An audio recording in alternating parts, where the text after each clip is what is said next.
አንድ አሳቢ አንባቢ ምሁር በአንድ ወቅት በአንድ ጀልባ አንድን ባህር ይሻገራል። ልክ እንደ ራይድ እንደ ትራንስፖርት ከፍሎ ነው የሚሻገረው።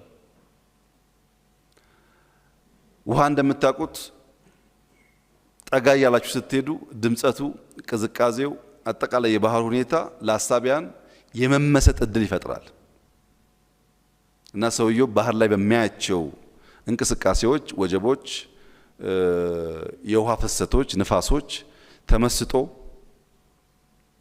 ሰማይ እያየ ይቆይና መለስ ብሎ ጀልባ ቀዛፊውን አንተ ሰው ሰማይ ላይ ስላሉ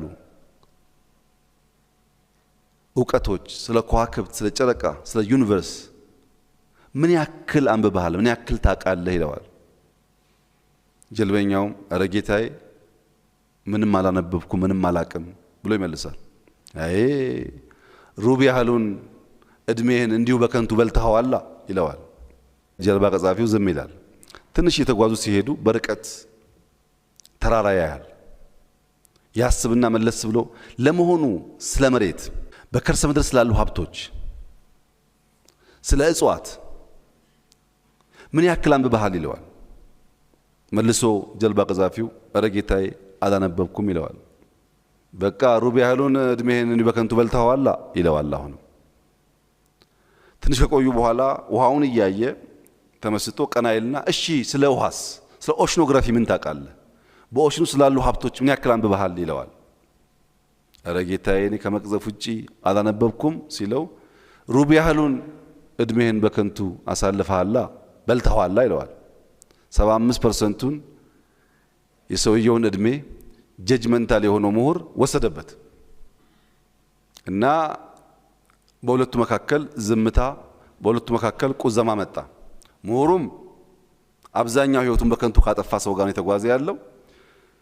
አሳፋሪውም በማደርሰው ጋር ድርሻው ከፍሎኝ እንደመሄድ ህይወቴን በየፈርጁ እየቀናነሰ ህይወቴን ማልኖር ሰው አደረገኝ ብሎ ቁዘማ ውስጥ ገብቶ እያሰበ ያለ ከተወሰነ አፍታ በኋላ ባህሩ ላይ ወጀብ ይነሳል፣ ራይፕል ይነሳል። ቀዛፊው አንዳንዴ ራይፕል ሲነሳ እንዴት ማኑቨር ማድረግ እንዳለበት ያቃል፣ ባህሪያቸውንም ያቃል፣ ከየት አቅጣጫ ዊንድ ሲመጣ አደገኛ እንደሆነም ያቃል። ሁኔታውን አይቶ እንደማያዋጣ ሲገባው ለመሆኑ ጌታዬ ዋና መዋኘት ይችላሉ ይለዋል። ስለ ዋና ብዙ አንብቤያለሁ መዋኘት ግን አልችልም ሲለው 100% እድሜውን በከንቱ አጥፍተዋል ማለት ነው።